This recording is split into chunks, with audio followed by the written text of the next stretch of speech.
Bonsoir et bienvenue sur Bonjourcast français. Je suis Philippe et ce soir nous avons un épisode vraiment spécial pour vous. Bonsoir à tous, je suis Sophia et je suis très heureuse d'être ici avec vous ce soir. Bienvenue à tous nos auditeurs fidèles et à tous ceux qui nous écoutent pour la première fois. Ce soir nous allons parler d'un sujet très important et très utile dans la vie professionnelle. Nous allons parler de la communication en entreprise. Comment parler au bureau, comment s'exprimer avec les collègues, les managers, les clients. Oui, c'est un sujet que beaucoup de gens trouvent difficile, surtout en français. Parce que la communication professionnelle, c'est différent de la communication dans la vie de tous les jours. Il y a des expressions spéciales, des façons de parler qui sont plus formelles. Exactement. Et aujourd'hui, on va rendre tout ça simple et naturel. Pas de leçons compliquées, juste des conversations vraies, des exemples concrets, des phrases que vous pouvez utiliser demain matin au bureau. Alors, avant de commencer, je voudrais poser une question à nos auditeurs. Est-ce que vous travaillez dans un environnement francophone ? Est-ce que vous avez des collègues ou des clients qui parlent français ? Écrivez-nous dans les commentaires. Oui, dites-nous, nous aimons vraiment vous lire. Bon, alors commençons par le début. Le matin quand vous arrivez au bureau, que dites-vous ? En français, on dit souvent bonjour bien sûr, mais il y a tellement d'autres façons de saluer ses collègues. Oui, par exemple, quand je vois mon collègue le matin, je peux dire « Bonjour, bien dormi » ou bien « Bonjour, tu as passé un bon week-end » Ces petites phrases créent une atmosphère agréable au bureau. Et si c'est quelqu'un de plus important, comme ton directeur ou un client, tu vas utiliser une formule plus formelle. On ne dit pas « tu as bien dormi » à son patron. On va dire « Bonjour monsieur, comment allez-vous » ou encore « Bonjour madame, j'espère que vous allez bien ». Très bonne remarque, Philippe. En français, la différence entre tu et vous est très importante dans le monde professionnel. Avec un collègue proche, on utilise souvent tu. Mais avec un manager, un client ou quelqu'un qu'on ne connaît pas bien, on utilise vous. C'est un signe de respect. Et parfois ça peut changer. Au début, avec un nouveau collègue, on utilise « vous ». Mais après quelques semaines, il peut dire « on peut se tutoyer si tu veux ». Ça veut dire « on peut se parler comme des amis, utiliser tu ». C'est vrai, et c'est un moment important dans une relation professionnelle. Quand quelqu'un te propose de se tutoyer, c'est un signe qu'il se sent à l'aise avec toi. C'est positif. Alors, chers auditeurs, est-ce que vous utilisez tu ou vous avec vos collègues ? Dites-nous dans les commentaires. Maintenant, parlons des réunions. Les réunions en français, c'est une grande partie de la vie en entreprise. En France, on dit parfois qu'il y a trop de réunions, mais quoi qu'il en soit, il faut savoir comment se comporter dans une réunion. Oui, quand la réunion commence, le manager ou la personne qui dirige la réunion va souvent dire « Bien, commençons. Merci à tous d'être là. » ou « Alors, si tout le monde est prêt, on peut démarrer. » Et si tu arrives en retard à une réunion, que tu fais ? En France, pensait être important de s'excuser. Tu peux dire « Désolé d'être en retard, il y avait un problème avec le train » ou « Excusez-moi, j'étais au téléphone avec un client ». Oui, toujours donner une raison. Les Français apprécient ça. Et tu peux ajouter « Où en êtes-vous » ou « Vous pouvez me dire où vous en êtes » pour savoir ce que tu as manqué. Dans une réunion, si tu veux donner ton opinion, tu peux dire « Je pense que » ou « À mon avis » ou « Il me semble que ». Ces phrases montrent que tu es actif dans la discussion. Et si tu n'es pas d'accord avec quelqu'un, tu dois être diplomate. En français, on ne dit pas directement « Non, tu as tort ». C'est trop direct, un peu agressif. On préfère dire « C'est intéressant, mais je me demande si… » ou « Je comprends ton point de vue, mais j'ai une vision différente. » Oui, la diplomatie, c'est très important en français professionnel. On évite le conflit direct, on cherche le consensus. On dit des choses comme « On pourrait peut-être envisager une autre approche » ou « Et si on regardait ça différemment ?» Chers auditeurs, dans vos pays, est-ce qu'on est direct ou indirect dans les réunions professionnelles ? Est-ce que la culture est différente du français ? C'est une question très intéressante pour les commentaires. Maintenant, parlons des présentations. Si tu dois faire une présentation en français au bureau, comment tu commences ? Il y a des formules classiques très utiles. Oui, pour commencer une présentation, tu peux dire « Bonjour à tous, aujourd'hui je vais vous présenter » ou « Merci de m'accueillir, mon sujet aujourd'hui est… » ou encore « Permettez-moi de vous présenter les résultats de notre étude. » Et pour structurer ta présentation, tu utilises des expressions comme « D'abord, nous allons parler de », puis ensuite, j'aborderai le sujet de, et pour finir, nous verrons. Ces mots de transition, ils aident les gens à suivre ce que tu dis. Exactement. Et à la fin de la présentation, tu peux conclure avec « pour résumer » ou « en conclusion ». Ou pour conclure, je dirais que « et n'oublie pas de remercier ton public ». Merci pour votre attention. Des questions? Ah, les questions. C'est souvent le moment le plus difficile. Si tu ne comprends pas une question, tu peux dire « Pourriez-vous reformuler votre question, s'il vous plaît ?» ou « Je ne suis pas sûr d'avoir bien compris. Vous voulez dire que… » Et si tu ne connais pas la réponse, sois honnête. On peut dire « C'est une très bonne question. Je vais vérifier et je vous reviendrai avec la réponse. » C'est beaucoup mieux que d'inventer quelque chose. Tout à fait. Les professionnels respectent l'honnêteté. Dire « je ne sais pas mais je vais trouver la réponse », c'est beaucoup plus professionnel que de raconter n'importe quoi. Chers auditeurs, est-ce que vous avez déjà fait une présentation en français? Comment ça s'est passé? Racontez-nous dans les commentaires. On adore lire vos expériences. Maintenant, changeons de sujet. Parlons de la communication par email. En entreprise, on écrit beaucoup d'emails en français. Et il y a des formules très précises pour commencer et terminer un email professionnel. Oui, les emails en français ont une structure assez formelle. Pour commencer, tu peux écrire « Madame, Monsieur » si tu ne connais pas le nom de la personne. Ou « Madame Dupont, Monsieur Martin » si tu connais le nom. Et si c'est un collègue que tu connais bien, tu peux commencer par « Bonjour Sophie » ou « Cher Philippe ». Ça, c'est plus amical, mais toujours professionnel. Et pour terminer un email formel, en français, il y a des formules de politesse qu'on appelle les formules de clôture. La plus classique est « Veuillez agréer, Madame, Monsieur, l'expression de mes salutations distinguées ». Mais c'est très formel, un peu ancien. Oui, c'est vrai. Aujourd'hui, beaucoup de gens préfèrent des formules plus simples comme « cordialement » ou « bien cordialement » ou « avec mes meilleures salutations ». C'est poli mais pas trop lourd. Et avec des collègues proches, tu peux même écrire juste « bonne journée » ou « à bientôt ». Ça dépend vraiment de la relation que tu as avec la personne. Dans le corps de l'email, si tu réponds à une demande, tu peux commencer par « suite à votre message du » ou « en réponse à votre email » ou « je fais suite à notre conversation de ce matin ». Et si tu veux demander quelque chose poliment, tu utilises le conditionnel. Tu ne dis pas « envoyez-moi le document ». Tu dis « pourriez-vous m'envoyer le document, s'il vous plaît » ou « serait-il possible d'avoir le rapport avant vendredi ?» Le conditionnel, c'est la clé de la politesse en français professionnel. Pourriez-vous, serait-il possible de, je voudrais savoir si… Ces formules rendent tout plus agréable. Et si tu as besoin de quelque chose de manière urgente, tu peux dire « je me permets de vous contacter en urgence au sujet de… » ou « pourriez-vous traiter ce sujet en priorité, s'il vous plaît ?» Chers auditeurs, est-ce que vous écrivez souvent des emails en français? Quelle formule de politesse utilisez-vous? Partagez votre expérience dans les commentaires. Ce sont des petits détails qui font vraiment la différence. Parlons maintenant des appels téléphoniques professionnels. En français, quand tu réponds au téléphone au bureau, tu dis souvent « Société X, bonjour » ou « Bonjour, Philippe Martin à l'appareil ». Ça donne tout de suite un ton professionnel. Oui, à l'appareil est une expression très française pour dire « c'est moi qui parle ».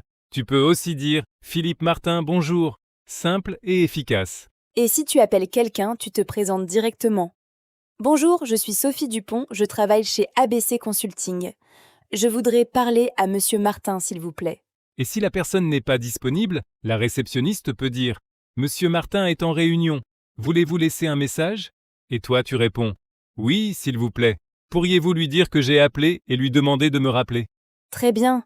Et si tu veux te laisser un numéro, tu dis « Mon numéro est sur le… » Pourriez-vous lui transmettre? Transmettre un message, c'est le donner à quelqu'un. Pendant un appel téléphonique professionnel, si tu n'as pas bien entendu, tu peux dire « Excusez-moi, pourriez-vous répéter, s'il vous plaît ?» ou « Je suis désolé, la ligne est si mauvaise. Pouvez-vous parler un peu plus fort ?» Et pour conclure un appel, tu peux dire « Très bien, merci pour votre appel » ou « Je vous remercie, bonne journée » ou encore « Merci, on se rappelle bientôt. Au revoir ». Voilà les bases d'un appel téléphonique professionnel en français. C'est pas si compliqué, non? Chers auditeurs, est-ce que vous avez peur de parler français au téléphone? Dites-nous pourquoi dans les commentaires. Oui, le téléphone, c'est souvent plus difficile que les autres formes de communication, parce qu'on n'a pas le visage de l'autre personne, pas le langage corporel. Mais avec de la pratique, ça devient de plus en plus facile. Et justement, parlons un peu des réseaux sociaux professionnels et de la communication informelle au bureau, parce que la vie en entreprise, c'est pas que des réunions formelles et des emails. Il y a aussi les conversations à la machine à café, dans le couloir. Ah oui, la machine à café, c'est un endroit très important dans les bureaux français. C'est là où on parle de tout et de rien. On appelle ça la pause café. Et ces conversations informelles sont très importantes pour les relations professionnelles.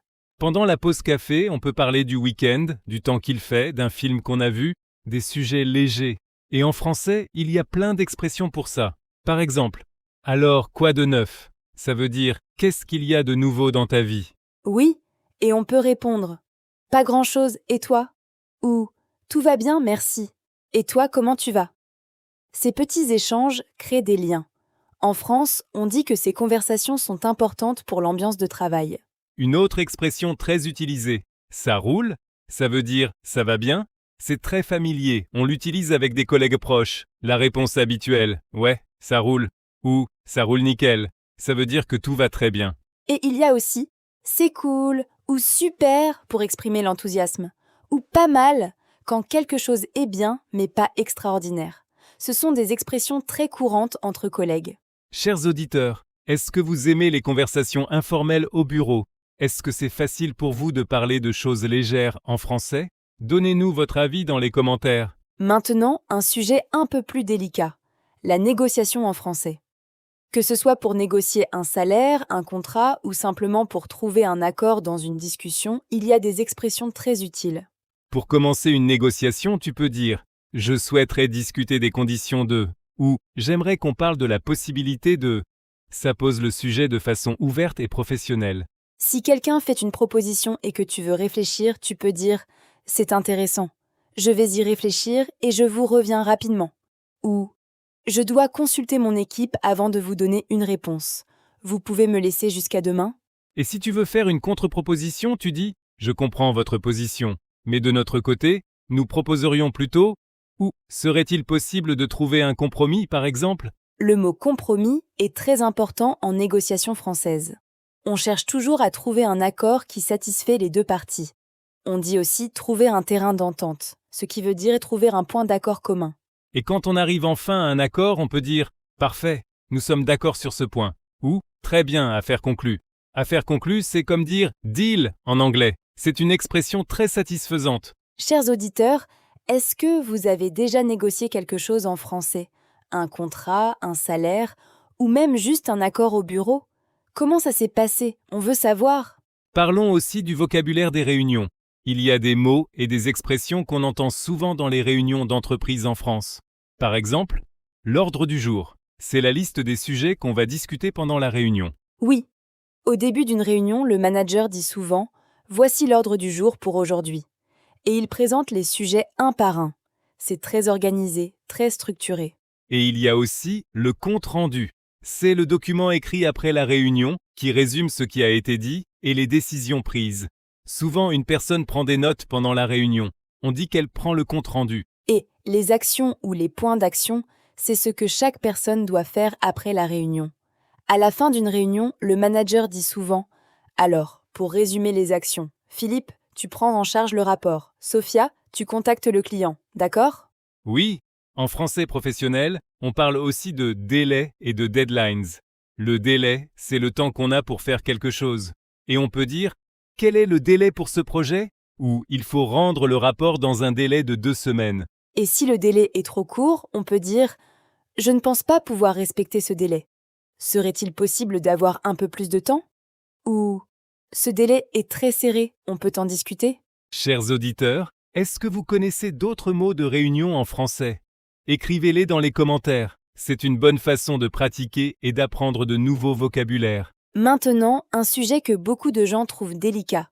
Comment donner et recevoir des feedbacks en français? Parce que la culture du feedback, c'est quelque chose d'important dans le monde professionnel. En France, le feedback peut être direct, mais il est souvent enveloppé dans des formules polies. Par exemple, si tu veux critiquer le travail de quelqu'un, tu ne vas pas dire « ce rapport est mauvais ». Tu vas plutôt dire « le rapport a de bonnes bases, mais je pense qu'on pourrait améliorer certains points ». Oui, la technique du sandwich est souvent utilisée. Tu commences par quelque chose de positif, tu donnes la critique, et tu termines par quelque chose de positif. Ça s'appelle aussi le feedback constructif.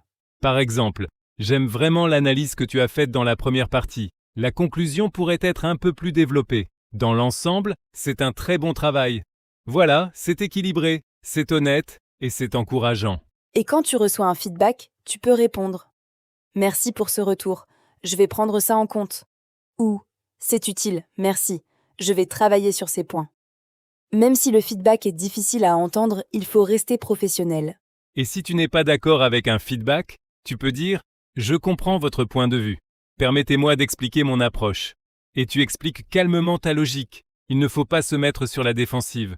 En français, être sur la défensive veut dire réagir de façon agressive ou anxieuse quand on est critiqué. C'est mieux de rester calme et ouvert. Chers auditeurs, est-ce que vous trouvez le feedback facile ou difficile à recevoir? Dites-nous dans les commentaires. Parlons d'un autre aspect très important, la communication avec les supérieurs hiérarchiques.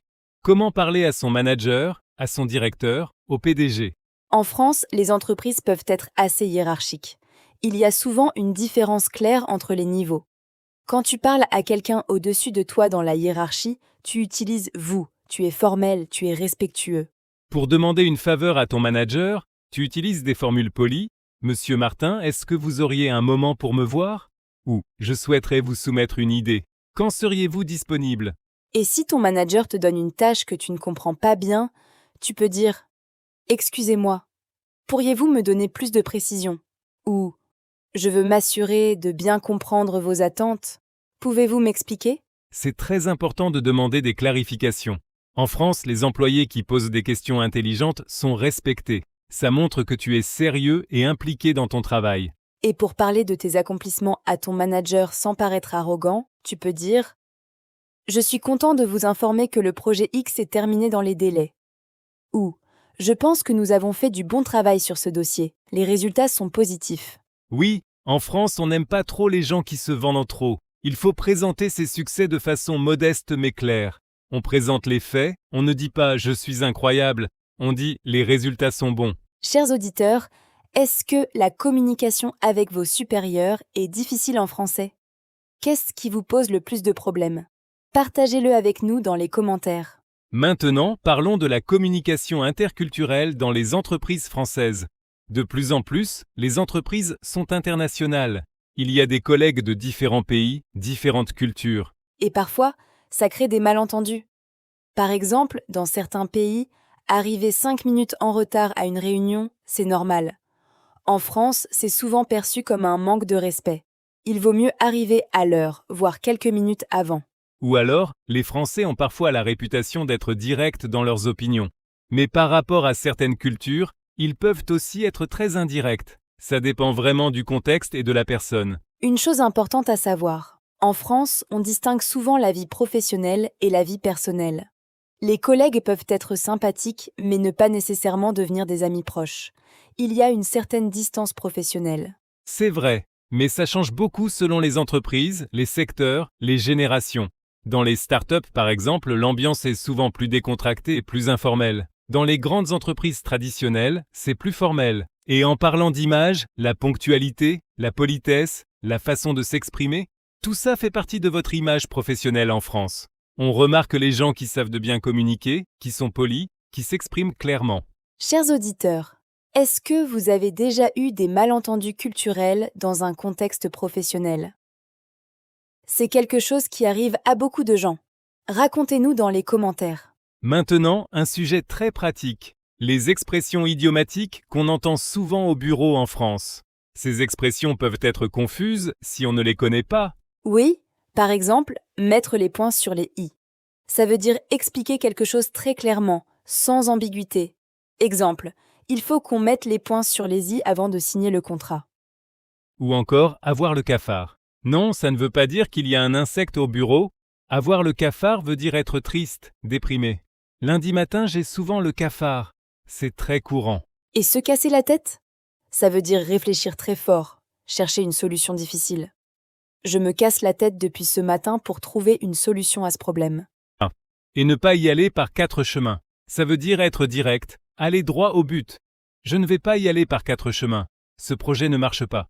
C'est une façon directe de dire quelque chose. Et avoir du pain sur la planche. Ça veut dire avoir beaucoup de travail à faire. On a encore du pain sur la planche avant la fin du trimestre. Cette expression est très courante au bureau.